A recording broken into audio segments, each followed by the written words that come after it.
Kačja krona. Na Mali gori, na Vdovčevem lazu pod Tobakovo hruško, je velika skalnata pečina. Bilo je na dan svete Marijete, ko je pred kakimi 60 leti, zgodaj zjutraj, božični Jakob, klicali so ga mende zato tako, ker se je rodil ravno na Božič, gnal svojo kravo past na pašnik, ki se imenuje Zidanica.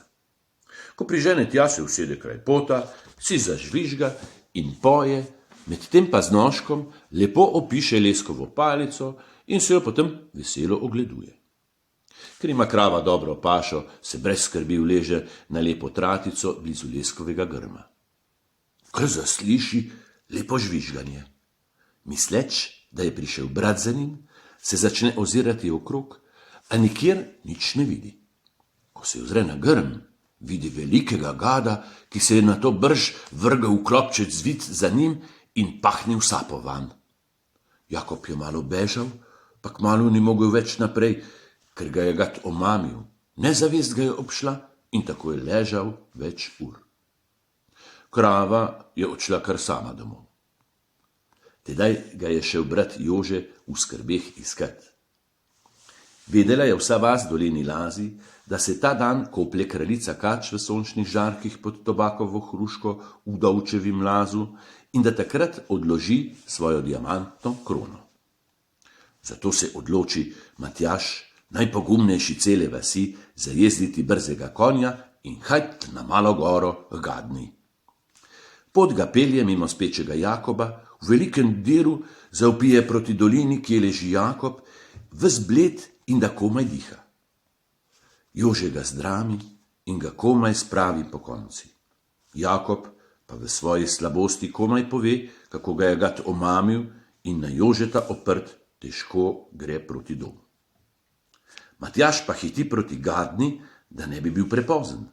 Ravno prav pride na svoj cilj in zagleda, da je po pečini vse polno kač, ki so vse mirne in nobena se ne gane. V sredini njih zagleda kraljico, ki ima na glavi krono, ki se lepo blešči. Tudi ona je mirna in leži brez skrbi, ker jo strežejo njene služabnice. V tem zazvoni pri sveti Ani poldne, kraljica se zgane, urno odloži krono, ter se zopet mirno uleže in zaspi.